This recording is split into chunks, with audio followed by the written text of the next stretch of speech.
So here we are with episode 102, The Avatar Returns. I decided to keep doing these because the first video seemed to be received reasonably well. And as I said, they'll get better as I get more confident at doing them. So I suppose the first thing to note about this second part of the opener is that these two are the opening two episodes of the show. So pretty much you see these two episodes and then decide if you're going to watch them. I saw these two episodes and loved them. So in the comments, please tell me your thoughts on the show after you saw the first two episodes. Interesting note, just a few seconds back there, Aang is on the hill for the second episode. Really good for the name of the episode, The Avatar Returns.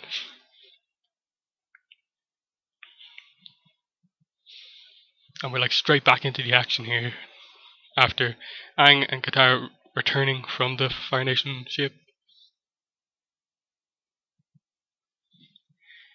Once again, the kids there showing how much in such a little time, they've grown to love Aang for bringing the fun back to their tribe.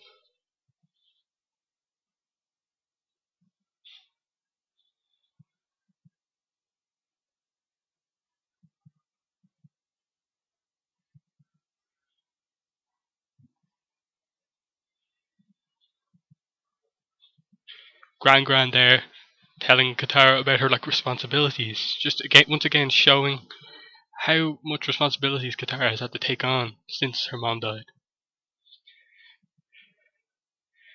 There's Sokka bringing up Hakoda and his promise. And Katara is actually in the right here. She's the only one who seems to sort of see sense. The rest of them are really into the war in the Southern Water tribe. They think since it's wartime you can't have fun. But Aang has brought Katara hope, so she has to defend him.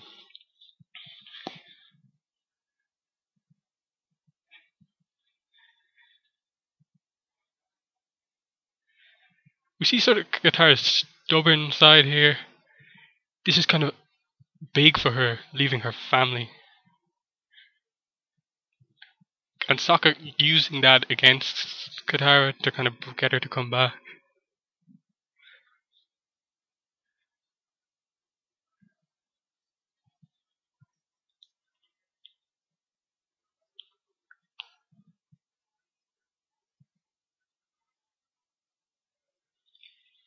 It's a really sad kind of departure here. Laced with a little bit of humour there with Aang. But little do we know in the next episode, his tribe are gone. Sokka confident now that he has the support of the rest of the tribe. Still skeptic though. Here's the little girl. That voice is just amazing. No, Aang, don't go! It's just perfect for the scene.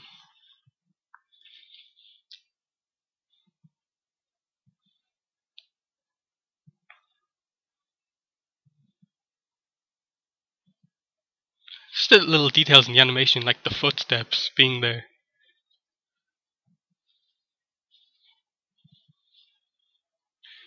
We see Kana there really kind of sort of regret the situation. She knows that this was Katara's chance to get out of the Sunward Tribe and explore. But she knows that there's a war on and she needs Katara.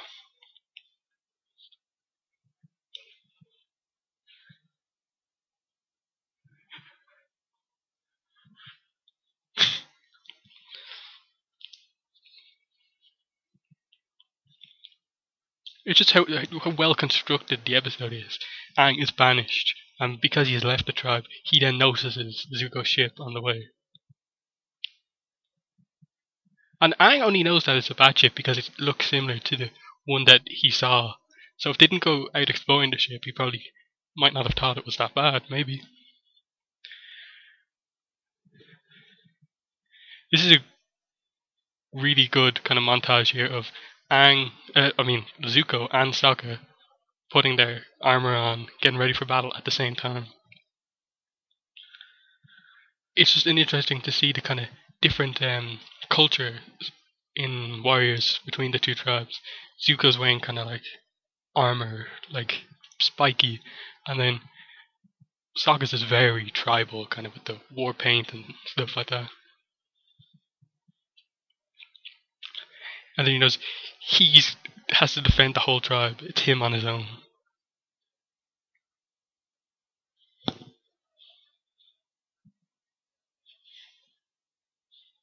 He sort of realizes what he's got himself into here. Just the vibrations of this ship approaching knock down his watchtower that he like spent ages building.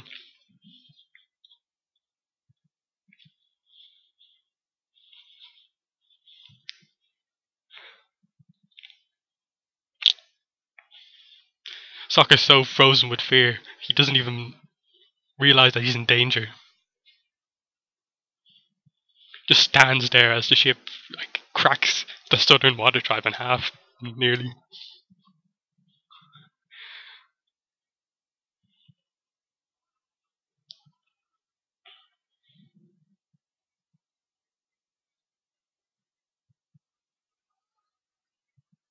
And then this shot here is really good because Zuko's ship, which is a fairly small ship in the Fire Nation, almost completely dwarfs the whole Southern Water Tribe village. Coming back to that kind of isolation and just how desolate the things are in the Southern Water Tribe again, as I mentioned in the commentary for 101.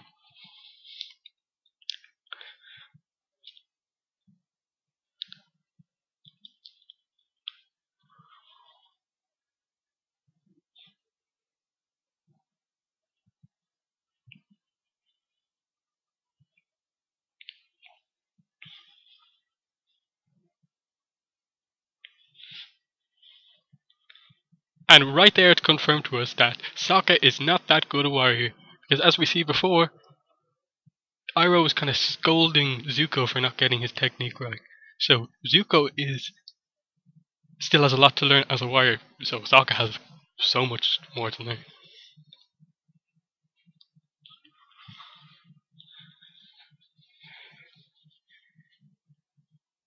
And this line here from Zuko describing what he thinks the Avatar looks like is just hilarious, given that we sort of know that Aang is the Avatar.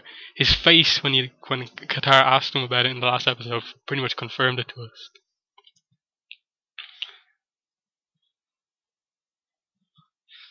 And we see here Sokka has a few moves. The kids once again being amazing in the episode. Show no fear.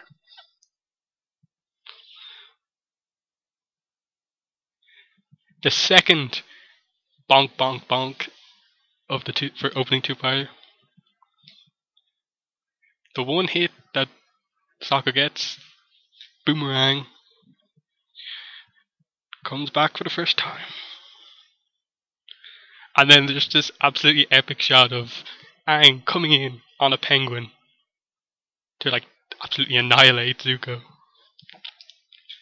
And the kids laugh as he comes back in again.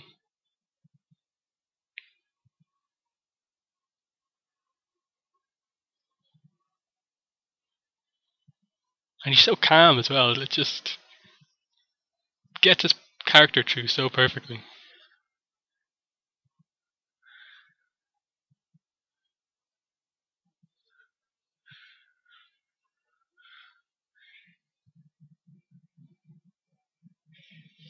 We're also seeing our first confrontation, really, of the series here.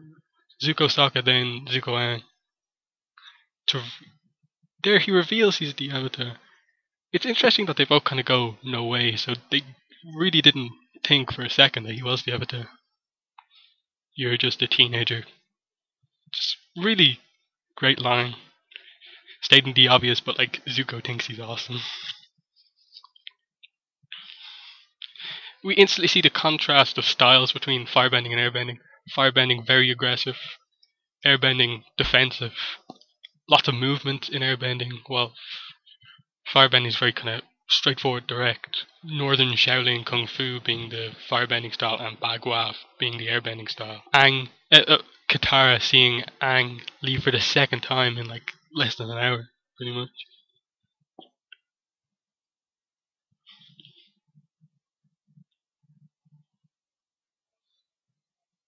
So Zuko thinks his mission at last is over.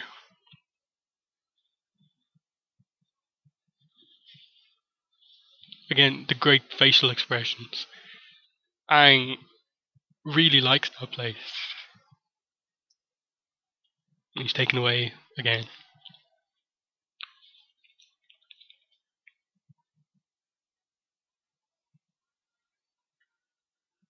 We see the atmosphere kind of instantly drop, get really serious again, after the kind of fun had been injected back in by Aang.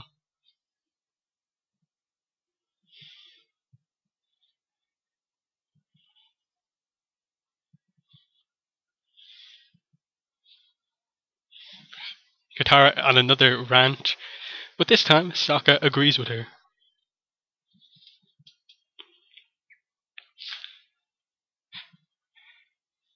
Sokka realizes now that Sokka realizes that Aang is good. He wasn't the villain they were talking about. And just a funny thing, Kana was really negative towards Aang, telling him to leave, and then wait, he's the Avatar. Oh, he's okay. He's okay. You can go after him. Just go. Here's some sleeping bags. That tells you all you need to know about Kana and Sokka's relationship. Be nice to your sister. Now we see Destiny for the first time in the series, I think.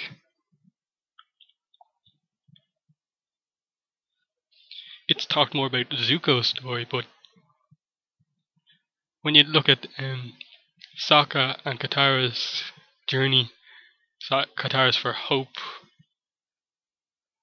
Sokka's for Hakoda becoming a better warrior, protecting his sister.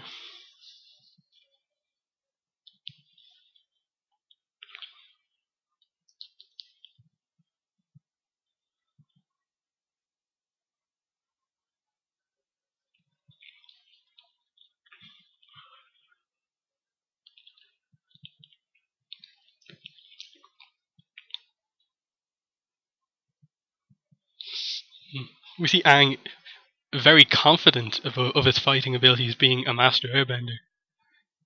It's interesting he says that he'll take them with his hands behind his back, and he does, and the firebenders don't say anything about it. Now we see the creativeness of airbending here.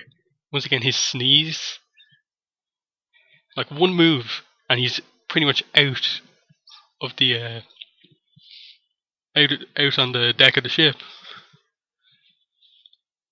Like he was captured for a few minutes, and one move and he's out.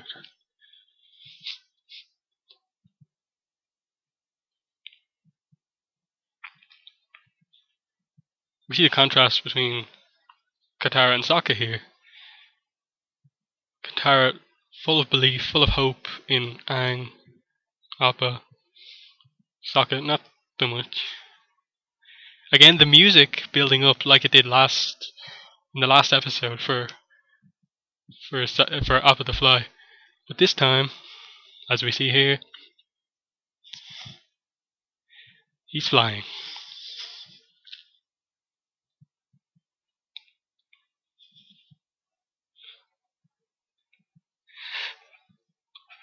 Sokka goes from being a big skeptic, this thing can't fly, and he's like, yeah! Freaking out. And just the look that Katara gave him back then.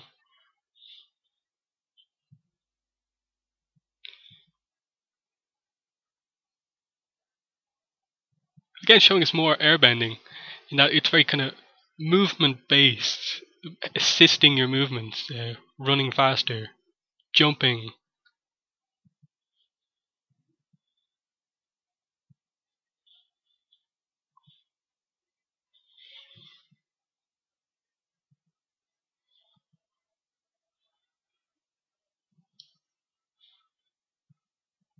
And that's just like a really funny moment, just in the middle of a chase scene.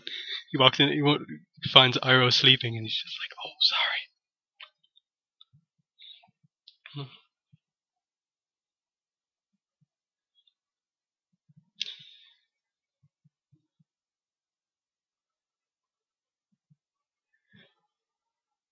More fighting here. And we get straight away in with the very fluid action scenes of Avatar: The Last Airbender, thanks to Sifu Kisu and the way he choreographed these scenes. Many shows kind of in fight scenes they have kind of like stock moves, like this sword slash. But in this, it's so fluid. All the moves, everything.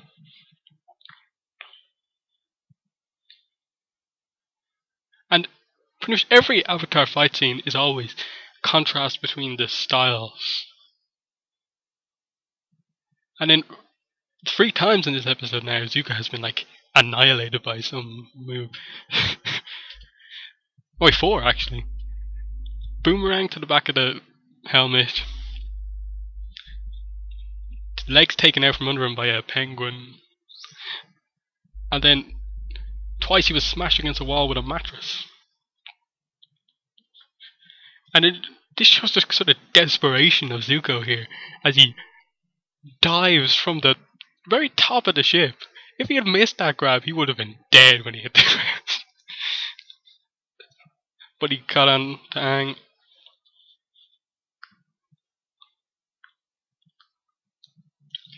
And then here's another thing showing how well put together the episode is.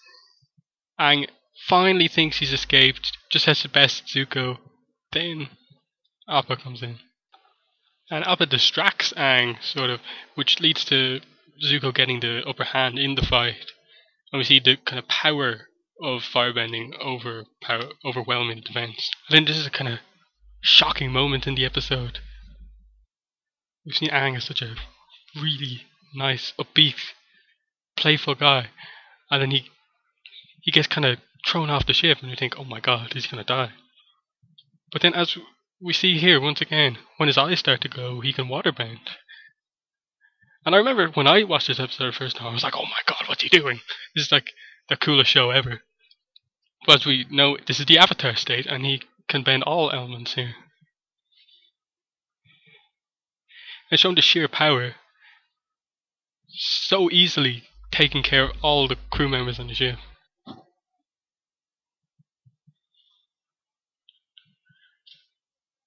And then we kind of get a little hint there that, like, Aang is not in control when he's in the Avatar state, as he was in the little flashback we saw in the first episode.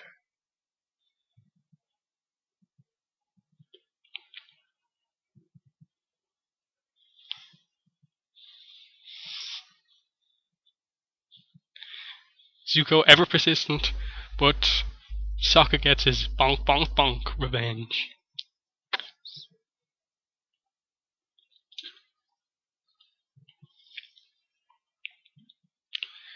And here's a big moment set up.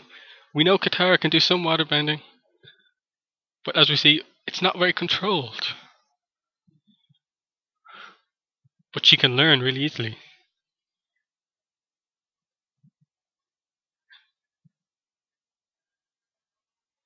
And she doesn't even try to help Sokka. She just keeps them in character so much, so well throughout the episode. And then Iroh wakes up, as we saw he was asleep before. And here's maybe the kind of one negative point I would have about this episode. This is the first and only time we ever see Iroh firebend against the gang.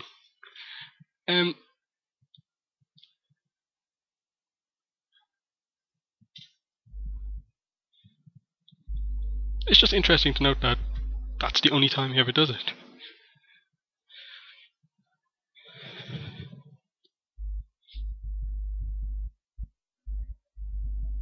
And again here, he so easily kind of talks about the Fire Nation when we kind of know the kind of history of how he abandoned the siege of Ba Sing Se after the death of Liu Ten. So it wouldn't really. It's not really in character, sort of, for him to like be that kind of in that rootless sort of way. Oh, the kid's only 12; it'll be easy to catch. As we know, he's so kind of spiritual. He knows about the Avatar, and like he helps them later. And here's the scene you'd expect to happen, and it does, of them asking Aang why he never told them she was the Avatar. And that just tells it all, Aang's line. Because I never wanted to be. And it makes you, why?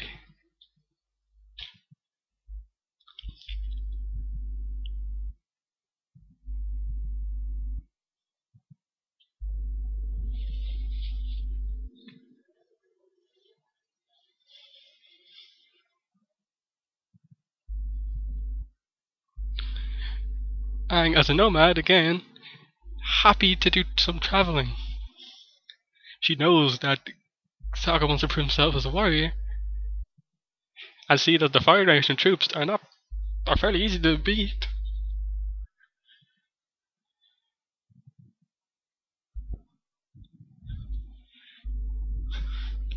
Then this shows once again how Aang can instantly go from serious to playful. Fun is the last word in the episode, and that just tells you all you need to know about Aang's character. Directed by Dave Filoni, which is interesting in that he is now the supervising director of Star Wars The Clone Wars, which is probably the best CG animated show out there at the moment.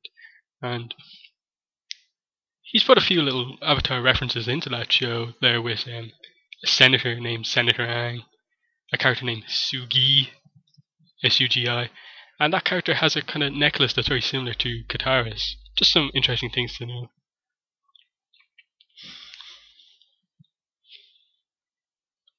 "103, The Southern Air Temple" is next, and that should be a really interesting episode because it's one of my favourite episodes and I have a lot to say about it.